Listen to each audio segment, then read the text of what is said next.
Senhor, eis-me aqui, vem transformar meu ser no fluir da graça que encontrei em ti. Senhor, descobri que as fraquezas que há em mim podem ser vencidas no poder do teu amor.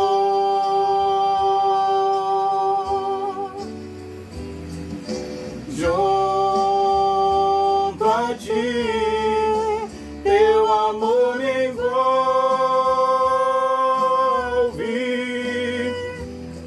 atrai-me para o teu lado estar.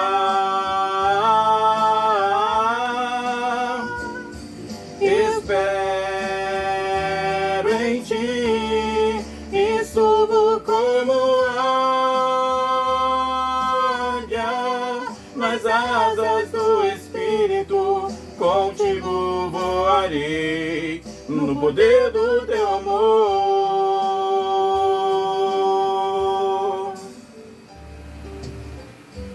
Face a face, quero ver-te, meu Senhor, e conhecer o amor que habita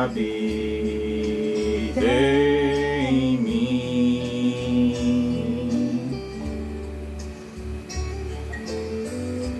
Vem renovar minha mente em teu querer, meus dias viverei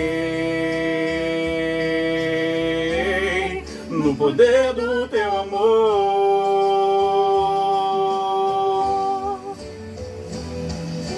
Junto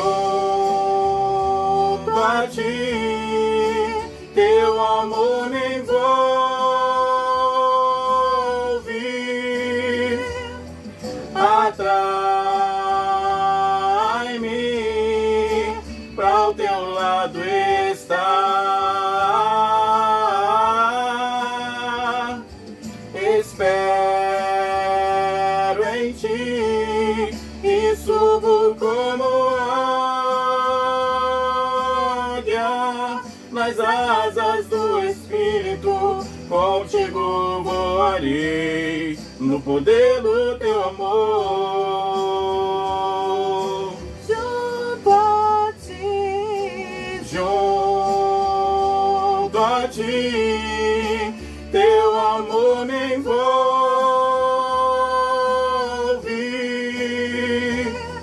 atrai-me para o teu lado estar.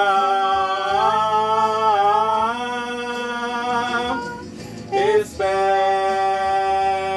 em ti e subo como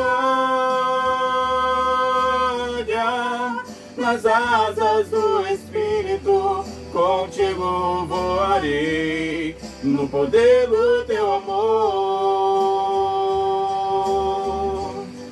Nas asas do Espírito, contigo voarei no poder do teu amor. Nas asas do Espírito, contigo voarei no poder do teu amor.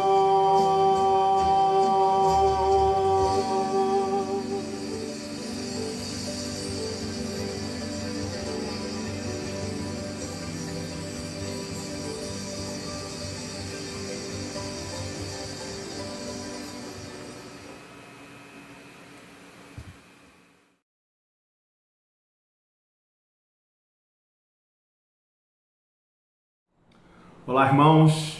Vamos estudar hoje um pouco sobre a tentação de Jesus. Lembrando que a gente está fazendo a leitura do Novo Testamento em um ano, então o texto que eu vou utilizar hoje foi um dos textos lidos essa semana. Então quero compartilhar com você texto e minhas reflexões de Mateus 4, verso 1 ao verso 11. Vamos falar um pouquinho sobre a tentação de Jesus. Pega a sua Bíblia aí e vamos ler. Então foi conduzido Jesus pelo Espírito ao deserto para ser tentado pelo diabo. E tendo jejuado 40 dias e 40 noites, depois teve fome. E chegando a ele o tentador, disse: Se tu és o Filho de Deus, manda que estas pedras se tornem em pães. Ele, porém, respondeu e disse: Está escrito, nem só de pão viverá o homem, mas de toda a palavra que sai da boca de Deus. Então o diabo transportou a cidade santa e colocou-o sobre o pináculo do templo.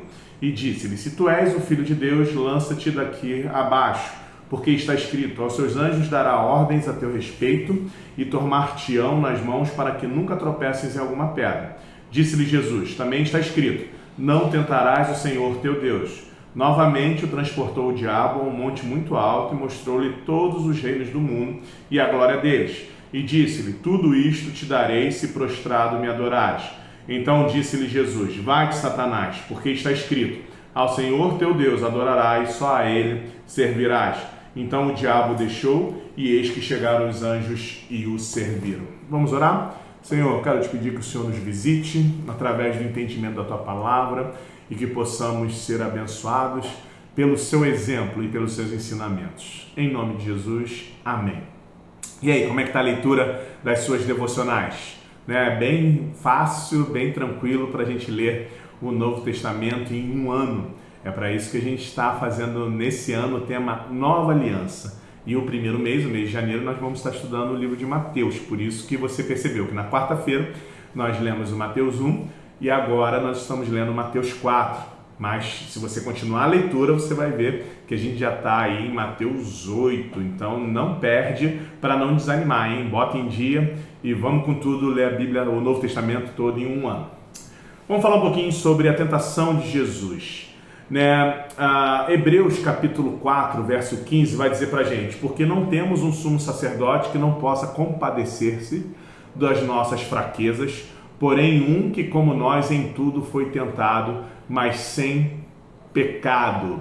Jesus é o nosso exemplo e é importante nós estudarmos essa parte da tentação em Mateus capítulo 4, porque Hebreus depois vai falar para a gente que em tudo ele também foi tentado, ele foi provado e ele não pecou. Então ele é nosso exemplo não só por quem ele é, pelo nascimento dele, pelos milagres que ele fez, mas porque ele passou esse mundo também sem pecar. Ele mostrou que é possível ser santo ou buscar a santidade em vida.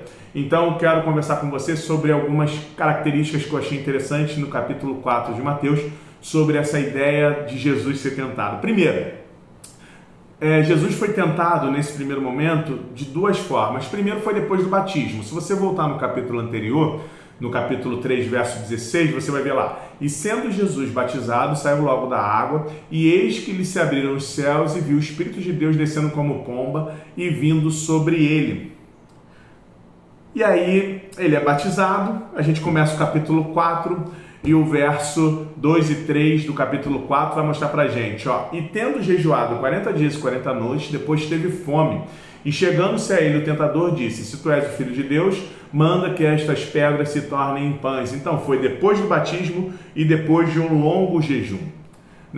O batismo, para nós que somos batistas, ele é um simbolismo, ele não tem poder. A nossa restauração não está no batismo. Mas nós realizamos o batismo porque nós queremos confessar publicamente que nós concordamos com a fé que é pregada nessa igreja. Jesus, ele não precisava do batismo, mas ele foi lá se batizar por João o Batista, para comprovar que realmente aquilo que João estava fazendo era correto, que a doutrina que ele pregava era verdadeira. Então Jesus se batiza, e não se batiza somente, ele sai dali do batismo, do momento que o Espírito Santo, que a Trindade se manifesta, Deus fala: Eis aí meu filho em quem tenho prazer, e o Espírito Santo desce como uma pomba sobre a vida dele. Então o Espírito Santo, o Filho e o Pai estão juntos naquele momento, nas suas manifestações diferentes. Mas ele sai daquele local e ele vai para o deserto. Ele não vai para um jardim, ele vai para o deserto. E quando ele chega no deserto, ele tem um longo período de jejum.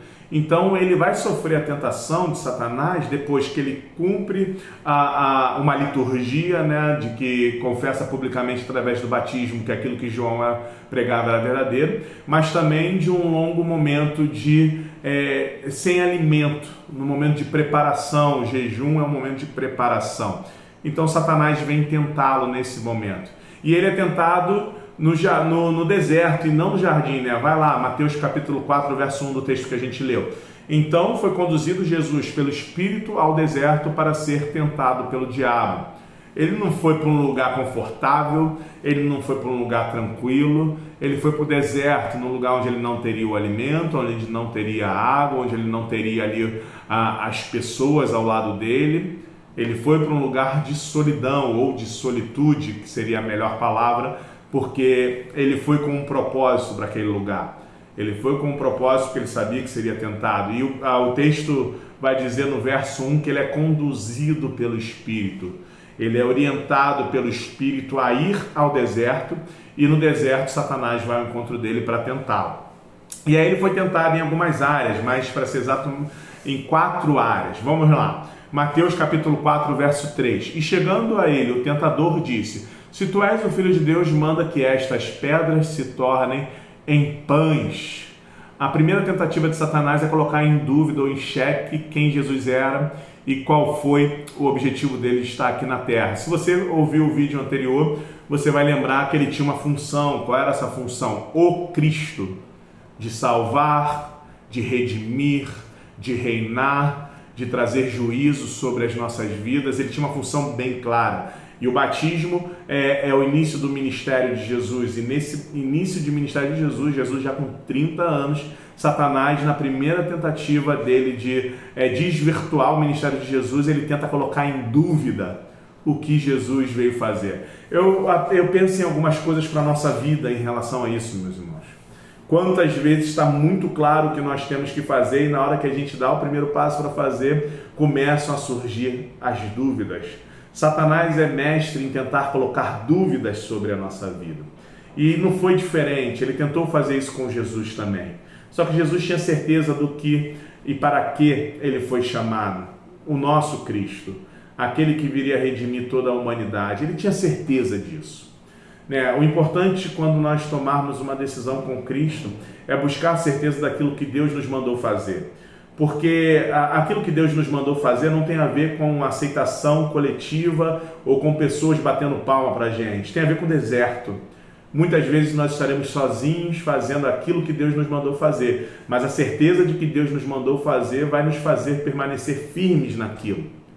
Quando nós não temos certeza, é porque Deus não nos mandou fazer. Você que já anda comigo há algum tempo sabe que eu sempre uso o texto de Colossenses 3,15. Que a paz de Cristo seja árbitro em vosso coração. Quando Cristo te dá paz para você tomar decisões, você não tem dúvida, você vai e faz o que tem que ser feito. Você não fica preocupado com o que as pessoas vão achar, você não fica preocupado com que se vai ser bem aceito aquilo que você está fazendo, mas um relacionamento com Deus, a sua solitude com Deus, muitas vezes vai te levar para um deserto que algumas pessoas de fora vão falar, coitadinho, está ali no deserto. Mas nós que estamos experimentando o cuidado de Deus, nós sabemos que Deus nos levou para aquele deserto para que o propósito dele se cumpra na nossa vida.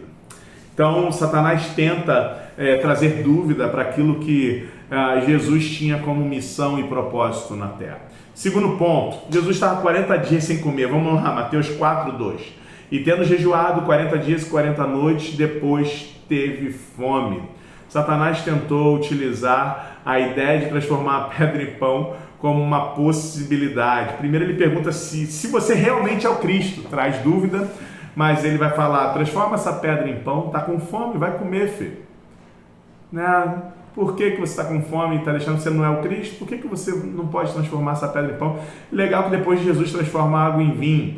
Então, ele poderia ter transformado a pedra em pão, mas naquele momento ele servia a um propósito maior e não aos questionamentos que Satanás trazia sobre a vida dele. A gente tem que tomar cuidado com isso, porque na tentativa de trazer uma resposta para a sociedade, a gente faz o que Satanás quer que a gente faça, e não aquilo que Deus nos mandou fazer. Naquele momento não era necessário Jesus demonstrar publicamente o seu poder.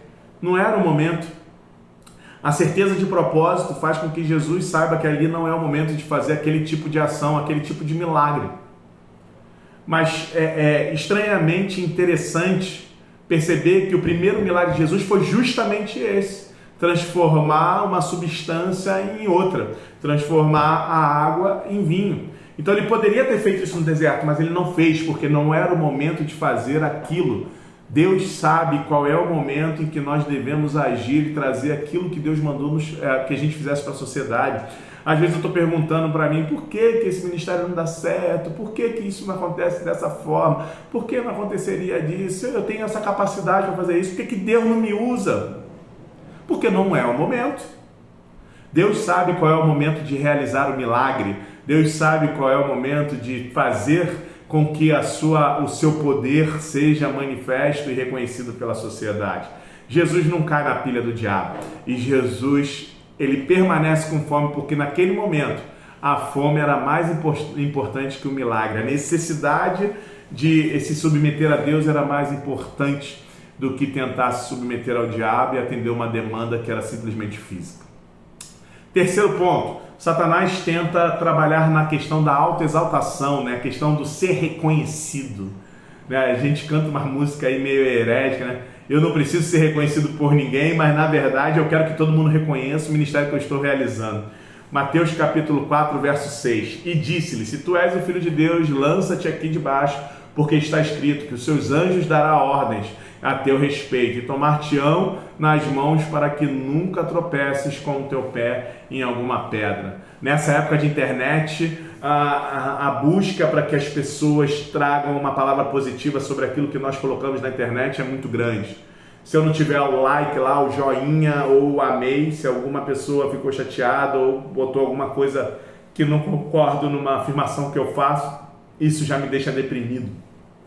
A tentativa de ser reconhecido pela sociedade tem sido um dos grandes motivos das pessoas entrarem em depressão e terem momentos sociais, saúde emocional não muito qualitativa, porque a todo momento existe uma tentativa de gente se exaltar. É importante que as pessoas reconheçam as minhas qualidades. Por quê? Sabe? Por quê? Jesus poderia ter falado, eu sou Cristo, cala tua boca e vai embora. Mas ele não fez isso. Não era o momento. Né? Que quando a gente canta que não precisa ser reconhecido por ninguém, que seja verdade. Porque hoje as igrejas elas estão preocupadas em receber bem as pessoas e serem reconhecidas como uma igreja confortável, uma igreja que tem uma cor de fundo diferente, com uma iluminação melhor, com uma técnica melhor, e ela deixa de ser reconhecida por ser serva de Deus, por ser uma agência que serve a um propósito maior. O próprio Jesus não ficou preocupado em trazer essa resposta para o diabo. Por que nós estamos preocupados em trazer essa resposta para essa sociedade? Nós temos que servir ao propósito para o qual Deus nos chamou. Então a terceira foi a tentativa do diabo de fazer com que Jesus se autoexaltasse. E a quarta tentativa foi na glória terrena. Mateus 4, 9. E disse-lhe, tudo isto te darei se prostrado me adorares. A tentativa de ser reconhecido nos dias de hoje faz com que a gente perca um pouco o vislumbre pela eternidade. Né? Tem até um torneio de futebol, a Libertadores da América, que teve um ano que eles usavam como frases de chamada pela glória eterna. E eu fiquei pensando, como é triste as pessoas acreditarem que a glória eterna tem a ver com a humanidade e não com a divindade. A glória eterna tem a ver com Deus e não comigo. Mas essa questão de legado, eu tenho que deixar um legado, as pessoas têm que lembrar de mim, isso contaminou tanto a humanidade que a gente deixou de lutar por aquilo que é eterno. Depois que eu morrer, será que Deus vai se lembrar de mim? Ou ele vai falar, aparta-te, porque eu não te conheço? Quem eu quero que lembre de mim depois que eu morrer? Deus ou os homens?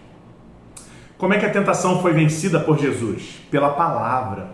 Mateus capítulo 4, verso 10. Então disse-lhe Jesus, vai-te, Satanás, porque está escrito, ao Senhor teu Deus adorarás e só a Ele servirás.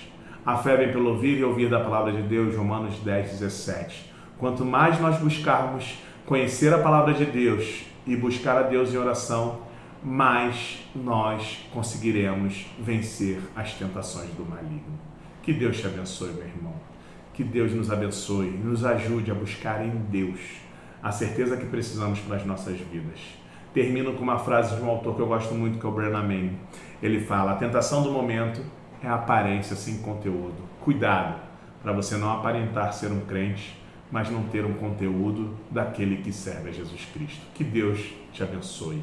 Que Deus nos abençoe. Vamos orar mais uma vez? Senhor, muito obrigado porque a Tua palavra é clara.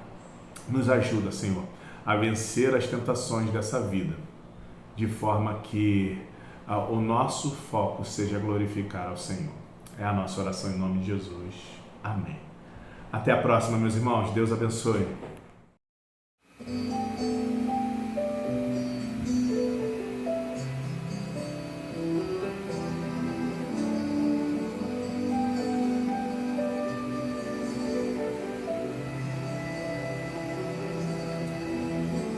O nome de Jesus é poderoso. O nome de Jesus é sobre todos. Nome mais doce, nome mais lindo, nome sublime, é o nome de Jesus.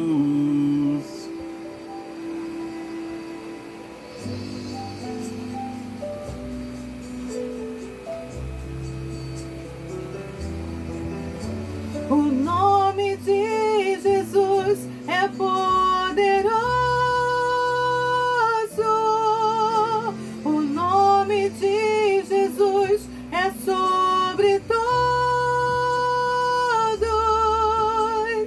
Nome mais doce, nome mais lindo, nome sublime, é o nome de Jesus. O nome de Jesus levanta os mortos. O nome de Jesus sara os feridos.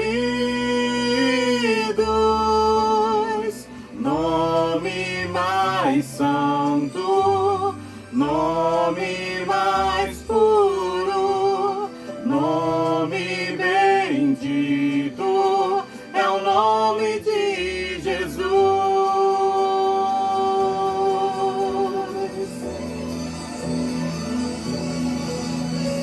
O nome de Jesus é poderoso. O nome de Jesus é sobre todos. Nome mais doce, nome mais lindo, nome sublime, é o nome de Jesus.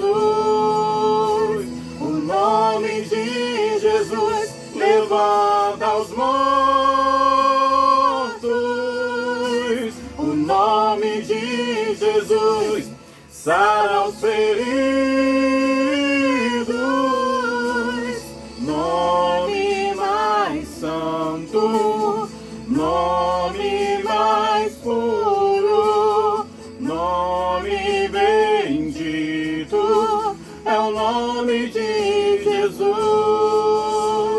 Nome mais santo,